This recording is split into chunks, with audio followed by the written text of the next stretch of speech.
Hi, my name's Alexis with Vype Vapor. Today we're going to be showing you how to build a Kayfun. So today I'm going to be using 28 gauge Kanthal for my Kayfun. Now for your build, you really only need about 6 inches of wire. I'm going to be doing just a single coil, so you don't need much, just one strand. I'm going to do a 5 wrap build, which should put me somewhere around 0.8 ohms.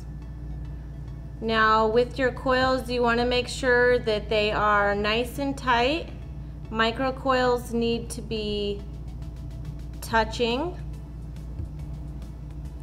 If you don't have a coil jig like I'm using here, you can always use a regular drill bit or a screwdriver.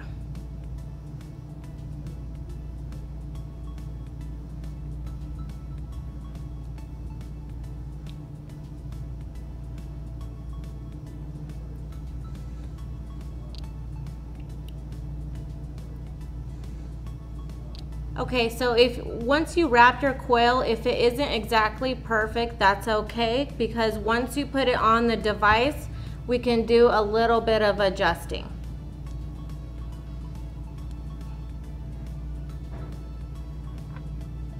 So this is what the Kayfun looks like underneath the chimney and the stainless steel tubes. When placing my coil, I prefer to keep my drill bit or screwdriver on the coil. That helps keep the shape. Okay, so once you've made your coil, you want the ends of the wires to be facing opposite directions. And we are going to lay the coil over the device so that your drill bit makes a cross with the positive and negative post. Now this is where it gets a little bit tricky. The more practice you have, the easier it gets. It does take patience. You want the coil to be in the center of the build. Alright, once you have your coil laying across the base of the Kayfun, you're going to wrap the wires around the screws. Now you don't have to do a full wrap, you can even do just a U-shaped wrap. As long as it's making contact, it will fire. Make sure that the coil is in the center of the 2 screws.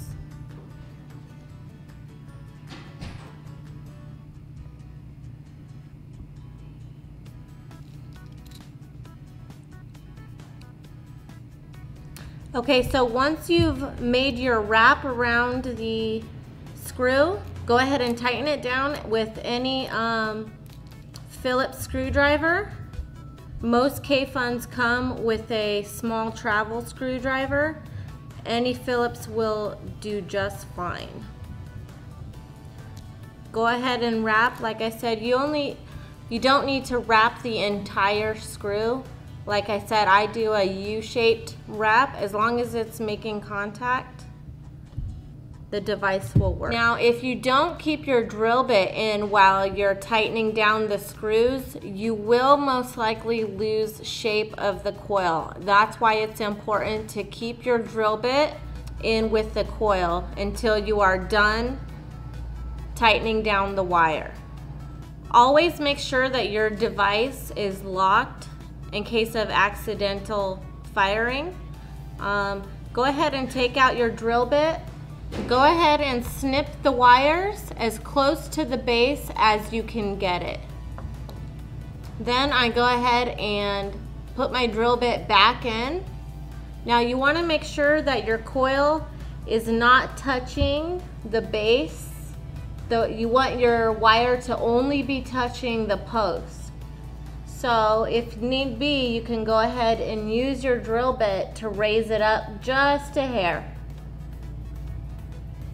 Go ahead and check and make sure that it's not laying on top of the base. Otherwise it will short out and you will pop your coil and you'll have to start all over. Okay, so now I'm going to unlock my device, fire my coil, check for hot spots, and do some adjusting before we add the cotton. You can either use needle nose pliers or tweezers. I prefer needle nose pliers because I can get a better grip. Go ahead and fire your device. We're going to be checking for hot spots, which is a brighter section of the coil. They're pretty easy to find. Basically, all I'm doing is gently squeezing the coil together. Now remember, the micro coil, all of the wires have to be touching but not overlapping in order for them to fire properly. So I'm just gently squeezing this coil just to get rid of any spaces. And it should, when you're done, light up evenly from the middle outwards on both sides, just like this. Okay, now you can lock your device again and we'll add cotton. I prefer to use organic cotton. If you don't have organic cotton, you need to boil your cotton, let it air dry overnight, boil it again, and let it air dry overnight again. Organic cotton seems to be fluffier and easier to kind of maneuver. What I do is I pull it out from the center, and really all it is one sheet rolled into a ball. So I just kind of unroll it. You don't need much for a Kayfun.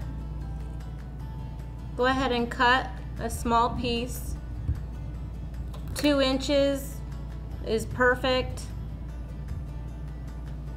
If it's a little too thick, you can always peel away an edge. Now what I do is I roll it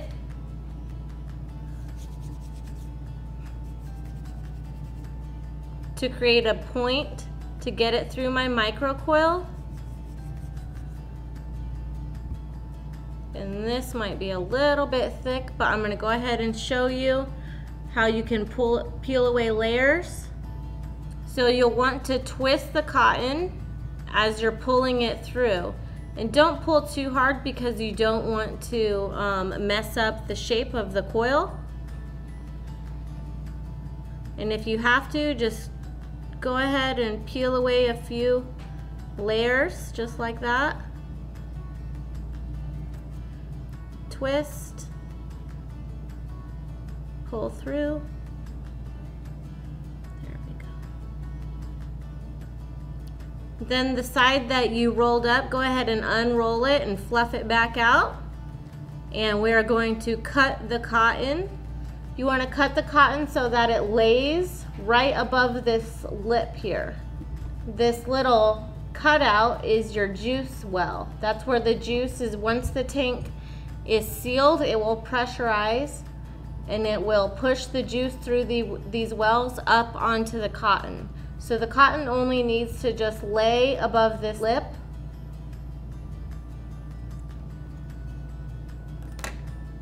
Now you are ready for juice. It is very important that you never fire the device with dry cotton. Otherwise, it will burn your cotton, possibly catch fire, and you will have to redo your cotton all over again. So you want to saturate nice and wet so that it lays over the base. If you have to do any trimming afterwards, that's fine. As you can see, this side needs to be trimmed a little bit because you want it to lay just above the base. So I will do that in just a second. But first, we need to, what we call, burn off the cotton.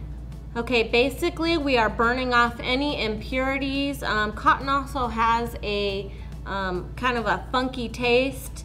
Even organic cotton, even boiled cotton, it leaves kind of a taste. So it doesn't take long to get rid of that. You want to just fire your saturated bill, blow on it. You don't have to blow on it. Blowing on it just makes the process go a little bit faster. And again, don't let your cotton get dry, otherwise it will ruin your wick. It usually only takes about 15 seconds to finish this process. Once you're done doing that, go ahead, resaturate. If any trimming needs to be done, you can do that now. I'm just gonna trim up just a little bit. Now you can see how my cotton lays right on the lip on both sides. Now you can go ahead and add your chimney, your stainless steel rings. Now you want to make sure that everything is snug but never over tighten. One of the most important parts of this device is that O-ring right there.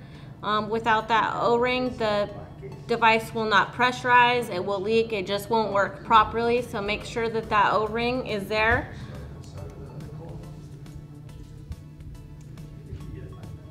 And again, this is a pressurized device, so everything needs to be on correctly in order for the device to work correctly. This is a great rebuildable tank. In my opinion, it's one of the best rebuildable tanks. Fairly simple to build. It holds 4.5 mils of juice.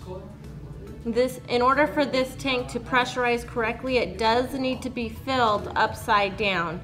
There is a fill screw. You can use your same Phillips screwdriver. Go ahead and fill upside down.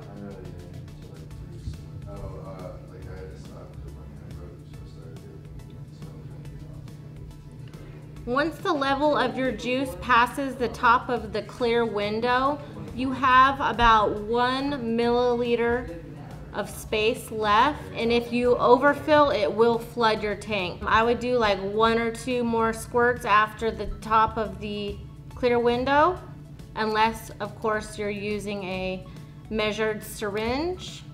And now you are ready to vape your Kayfun. Yay! And that's about it. Thanks for watching my video on how to build a Kayfun, and check us out on our other tutorials and videos.